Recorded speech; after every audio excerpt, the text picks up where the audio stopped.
5.2 का 19 क्वेश्चन है।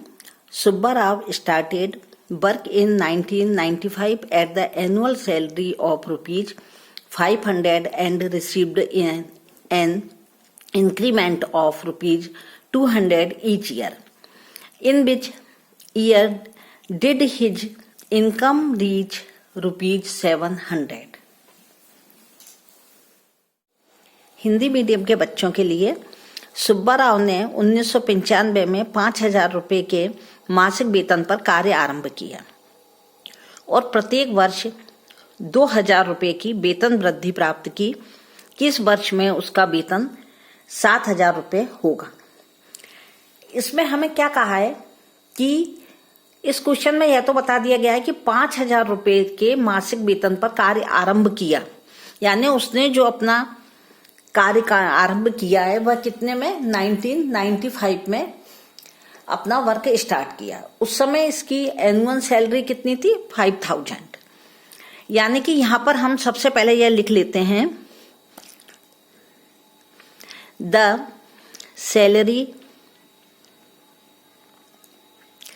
The salaries of each year कितनी है उसकी आफ्टर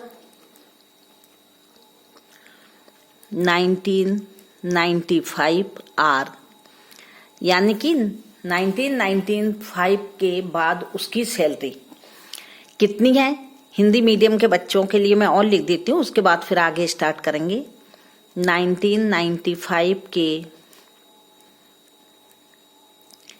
बाद प्रतिवर्ष वेतन की सूची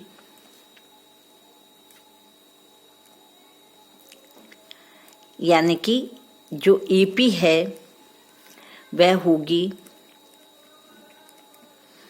कितनी होगी, जिसमें ए कितनी हो गई 5,000, यह एपी हो गई। अब इसके बाद में क्या होगी कि प्रत्येक वर्ष कितनी बढ़ेगी उसकी 5,000 में 96 में उसकी कितनी हो गई सैलरी 5,200। फिर इंक्रीमेंट कितना हो गया उसका 200 फिर हो गया तो 5,400। फिर इसमें हमने 200 को और बढ़ा दिया। यह इस तरह से इसकी एपी तैयार हो गई कि हर वर्ष प्रत्येक वर्ष ईच ईयर उसकी कितना इंक्रीमेंट हो रहा है 200। तो जो एपी तैयार हुई वो कितनी हुई 5,000, फिर 5,200, 5,400, 5,600 एंड सो। यह इसका इंक्रीमेंट हो गया। लेकिन लास्ट में आने के बाद में जो लास्ट है वो उसका कितना रह गया, बढ़ के वो कितनी हो गई 7,000 तक पहुंच गई। अब इसके बाद में हमें यह लिखने की जरूरत नहीं है, वैसे यदि आप लिखते तो कोई दिक्कत नहीं है कि let after nth year his salary भी 7,000। तो हमने जो 7,000 इसके अकॉर्डिंग यही कर दिया। अब इसमें हम 5.2 के सभी क्वेश्चन में यह बता चुके हैं कि ए यानी कि ये कितनी हो गई 5,000 रुपीज। डी निकालने के लिए हम क्या करते हैं कि A2 माइनस AB, लेकिन यहाँ पे हमें करने की जरूरत नहीं है क्योंकि इनका डिफरेंस उन्होंने गिवन में ही दे दिया है। तो यह कितना हो गया 200। nth जो टर्म का ये उन्होंने वह कितना है, लास्ट का जो है वो कितना है 7,000। अब हमें इसमें फाइंड क्या करना है, हमें इसमें फाइंड करना है n, यानी कि कितने वर्षों के बाद किस वर्ष में वह 7,000 यानी कि 7,000 हो जाएगा। तो इसके लिए हमें फॉर्मूला वही लगाना है a + n-1 d। यह an आता जाएगा हमारा, लेकिन अभी हमारा nth टर्म क्या है 7,000, तो हम यहाँ पर 7,000 ही लिख लेते हैं। a 5,000 प्लस n हमें फाइंड करना है और यह d कितना हो गया 200। 7 1000 माइनस 5000। क्यों? क्योंकि यह इधर आकर के, क्योंकि LHS में 7000 है, RHS में यह है, तो जब ये पक्षांतर होता है यानी ट्रांसफर होता है तो प्लस का है या माइनस का हो गया। 200 कितना है n, तो यहां पे हो गया 200n माइनस 200। इसमें से यदि हमने इसको माइनस कर दिया तो ये कितने होगा 2000। अब जो माइनस का है यह इधर आके किसका हो गया प्लस का। 200 इजिकल टू 200n। इन दोनों को हमने प्लस कर दिया तो ये 2200 इजिकल टू 200n। तो n इजिकल टू क्या हो जाएगा 2200 upon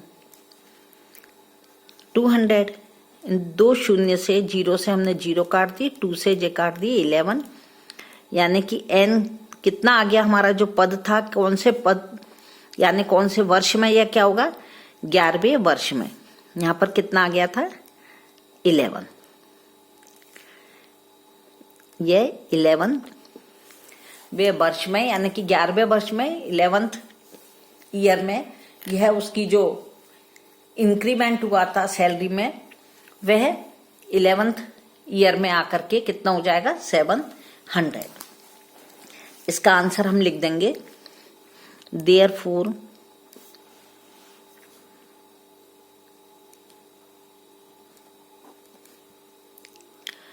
therefore in 11th year his salary will be rupees 7000। यहां हम लिखेंगे अतः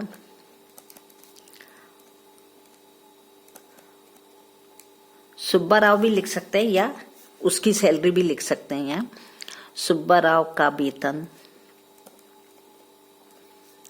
₹7,000 होगा 11वें वर्ष में। यह हिंदी मीडियम वाले बच्चों के लिए आंसर है और यह इंग्लिश मीडियम वाले बच्चों के लिए आंसर है।